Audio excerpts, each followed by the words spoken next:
I truly believe that one thing has made me, at least if I had to put a number on it, $10 million. Okay? Just setting a next step.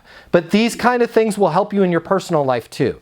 Let's say there's a really attractive person at the gym and you're single and you want to take that person to lunch. And you say, hey, I love hanging out with you here. It's so great seeing you at the Pilates class. Hey, does it make sense for you and I to have lunch together? Oh, no, I can't do lunch. Oh, okay, all right, thanks. It was great to see you. Right? That's how most people go through their life, right? Simply at least make an effort to start a next step. Hey, it's so great hanging out with you. I love seeing you here at Pilates. Hey, you know what? I was just curious. Does it make sense for you and I to have lunch together? Oh, no, I can't do lunch. Oh, perfect. What's a good next step?